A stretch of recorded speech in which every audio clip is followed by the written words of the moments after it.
American businessman, investor, broker, author, financial commentator. He's the CEO and Chief Global Strategist of Europe Pacific Capital, Inc., a broker-dealer based in Westport, Connecticut. And I'm not going to go over his whole bio. He's well-known on the financial shows, made a lot of accurate predictions, raised billions of dollars at his fund, Europac.net. He is a strong supporter of the Austrian School of Economic Thought, first introduced to him by his father that has been fighting this whole tyranny for about 45 years. I should add that. And he joins us for the balance of the hour. There is so much to get into. I want to ask him what he thinks is front and center. But first off, mainstream media is saying global collapse by the end of the year, next year. Much of the world's already collapsed if you're in the third world. I mean, it's just unprecedented. Middle East, Africa, Latin America. It goes from depression to recession. Just pick your poison. Japan never came out of their recession. But some will point at our economy and go, oh, it's great. Yeah, 0.2% growth rates earlier in the year, and that's with cooked numbers. So remember, we've got a lot of cooked numbers. I want things to be good. I don't want the bubble to pop, but we are on the biggest bubble in history. And then now we've got headlines like this. Top CEO warns of global reset. It's in the cards for sure. It could happen this year. Bloomberg is reporting on Texas wanting its billion in gold back from the private Federal Reserve. Germany's asked for its gold back. That's Bloomberg. They won't give it back. The Chinese. Then The Guardian reports that a lot of billionaires, including top insiders, are fleeing Israel, fleeing the U.S., fleeing and going to New Zealand. A lot of Hollywood folks are going there. I told you that first 5 years ago. Is this just hysteria and they've jumped the gun? Or can this bubble go on forever? Ron Paul came out. We played the clip Friday. It made headlines all over the world, from the Financial Times of London to RT to CNBC. Ron Paul, quote, economy will soon have a day of reckoning when you'll see the very, very big crash. I think we've got the congressman coming up later in the week or next week. That's being lined up right now, our former congressman. So that's setting the table here that I'm not saying there's going to be a collapse. I hope there isn't one. But I've never seen so many mainline people saying it. With now AP reporting the Secretary of Defense is sending commandos to basically fight the Russians. Let's not pick a side in this. This is crazy, though. I mean, we're in their backyard. It's just wild. Our government backing the Muslim Brotherhood, Al-Qaeda light all over the Middle East. I mean, I've been doing this 20 years, and I thought I had seen it all. This is the craziest government's ever acted. Peter Schiff, am I overstating it, understating it? I mean, as an expert, as a smart guy, you know, proving himself in the real world, what are you doing for yourself? I mean, how would you boil it down? Where are we? Well, first of all, Alex, it's not about wanting the bubble to pop, because all bubbles inevitably pop. The problem is the bigger they get before they do pop, the worse it is. So we should want the bubble to pop now. It should have popped years ago. Had it popped years ago, we would have been able to solve our problems instead of making them worse. So unfortunately, we have delayed the day of reckoning, and there's a lot more to reckon with. And you know what Congressman Ron Paul was talking about, and of course I've been a fan of his for a long time, it's nothing new. I mean, this collapse has been a long time in the making. It's just that we're now closer to it because of all the things that we've done to delay that day of reckoning, but that have simply worsened the very problems that make that day of reckoning necessary. Sure. What do you say to people, because I've seen this said about you, said about me, everybody, you're going to create bad confidence and make it pop as if we're the ones that did this? No, it's not all about confidence. If we just believe in something that's phony, that it's just going to sustain itself. I mean, that is the problem. Too many people believe all this nonsense, which is one of the reasons that it's gotten so out of control. But as a result, all the problems have been exacerbated. And the fact that we've been able to borrow all this money from around the world and spend it just means that we've got a bigger problem. Just like, look, there's Greece is in the news today because they're trying to solidify a bailout. But the reason the Greeks got themselves into such a big problem is because for years they kept borrowing money at artificially low interest rates. Well, we've made the same problem. It's just that our creditors haven't figured it out yet. And so they're still willing to loan us money, even though we can't pay any of it back. Well, they're clearly scared that if they don't prop us up, it'll bring everything down. But that only adds to Washington's hubris and bizarre arrogance.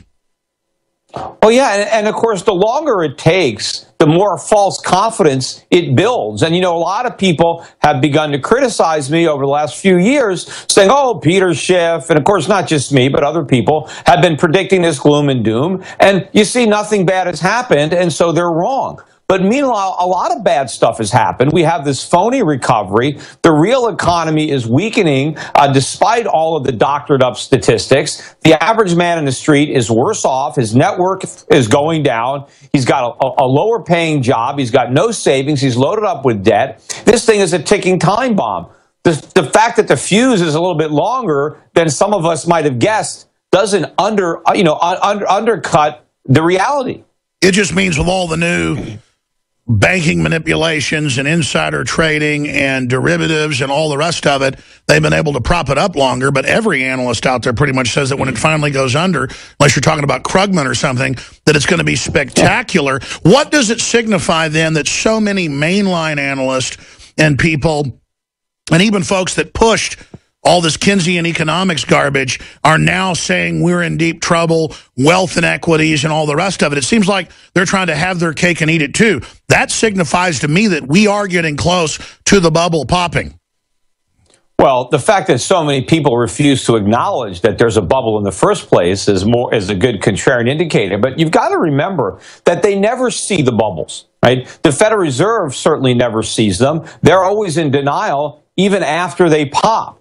Go back to the Great Recession, the 2008 financial crisis.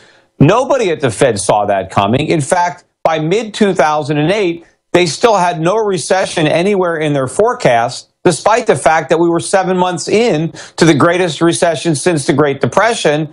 They were clueless. Even we talked about, you mentioned earlier, the negative GDP in the first quarter. Well, halfway through the first quarter, the Fed was still predicting growth of near 3%. So they have no idea what's going to happen. And even if they do, the last thing they're going to do is admit it. If they see problems on the horizon, they're going to deny it. They're going to pretend everything is great because they do believe it's a confidence game. And the last thing they want to do is pierce that confidence bubble. What do you make of all the bizarre geopolitical actions that are going on? Is that an attempt to shore up the dollar, A, and then B, for lay folks out there, what is the bubble or bubbles, and what type of event do you think could precipitate that? Why are they saying, so many analysts now, the end of this year is a prime zone for a bubble pop?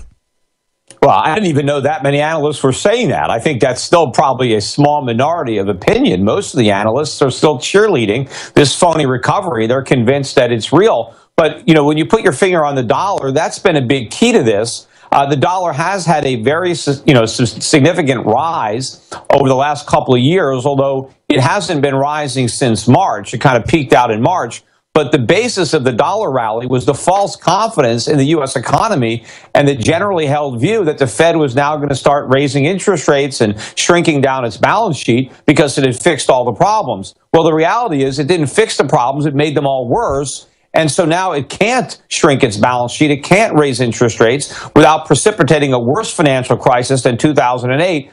The markets haven't come to terms with this reality yet, but eventually they will figure out that this is all talk, that the Fed can't raise rates because we're too addicted to cheap money. We're going to have another injection of QE4 to keep the bubble from deflating. And when that happens, the bottom will drop out of the dollar, and that's what's going to usher in the real crash that I wrote about. It's the title of my most recent book. The real crash, America's coming bankruptcy, how to save yourself and your country, is all about the economic collapse that happens when the bottom drops out of the dollar because reality finally sets in.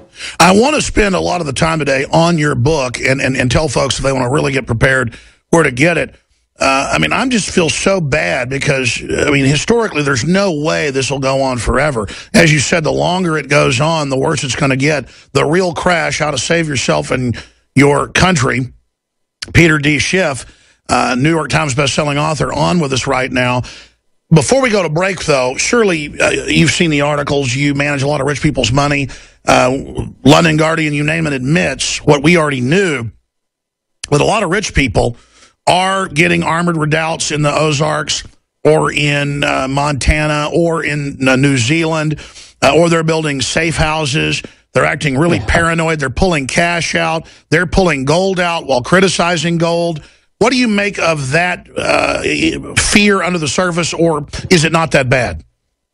Well, look, I think there's a lot of reasons to be concerned. I mean, some people might be more concerned than others to the extent that they have these types of plans. But, you know, some people might think that's radical. But I think what's even more radical is thinking everything is great and doing nothing to protect yourself. You know, the vast majority of wealthy people aren't going to be wealthy in a few years. They're going to be wiped out. I mean, they may have all of their dollars. You might still have millions of dollars in treasuries and, you know, in CDs or in your annuities or wherever. It's like having a trunk full of Confederacy notes at the end of the Civil War. Yeah, it'll be the same thing, or like having a wheelbarrow full of Reichsmarks or a bunch of Zimbabwe dollars. I mean, people have to understand that the history of fiat currency is not good.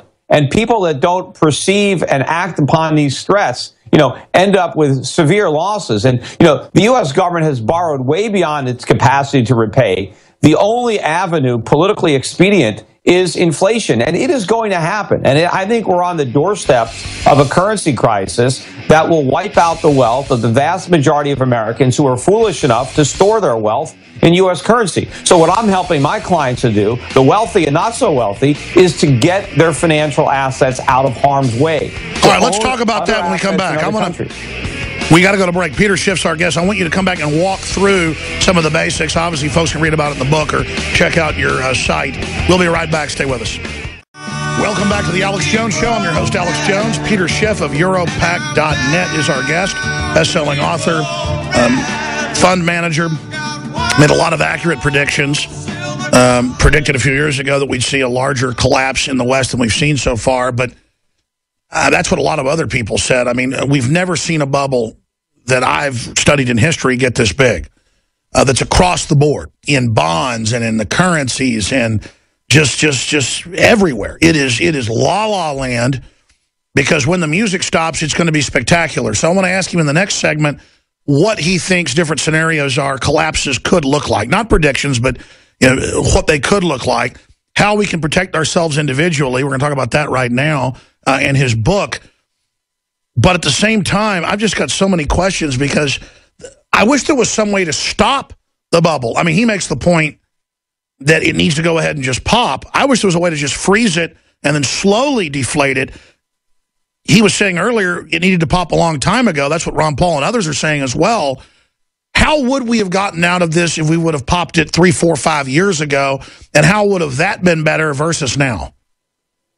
Well, you know, the last good opportunity to pop it was in the aftermath of the bursting of the real estate bubble and during the financial crisis of 08-09. Unfortunately, there was more pain that needed to be had at that time. And a lot of people who speculated should have lost a lot of money. There should have been a lot of financial institutions that should have been allowed to fail. And a lot of people should have lost a lot more money than they did. Instead, you know, the middle class suffered, and a lot of the wealthy people who gambled so badly with cheap money from the government were rewarded for all their risk taking. And now they're taking even more risk. But, you know, you can't just slowly deflate a bubble. Right? You gotta let it pop. That is the problem, because the bubble, the activities that comprise the bubble are preventing legitimate economic activity from taking place. So as the Fed directs resources or misdirects resources to sustaining bubbles, the resources that are necessary for legitimate economic growth, wealth creation, good paying jobs, those resources are no longer available. So the quicker the bubble pops, the better. The problem is the political carnage here is too much for anybody to want to own up to. So instead we kick the can down the road. But, you know, we're rapidly running out of road, and that can is, you know, getting bigger and bigger. Certainly well said. And I mean, obviously it needs to pop. It should have popped. Folks don't want the political pain. But when it does collapse, what do you expect it to look like? I mean, a lot of the public really are spoiled brats, and it's so wrong to take taxpayer money and our children's future to bail out billionaires and yuppies and people. I mean, that really is obscene. And will they get away with another banker bailout next time that's 3, 4 times bigger? I mean, maybe they've set up a scenario where everything has to be sacrificed to this black hole. Well, I think the one thing that will be sacrificed is the value of the dollar. And of course, everybody will suffer who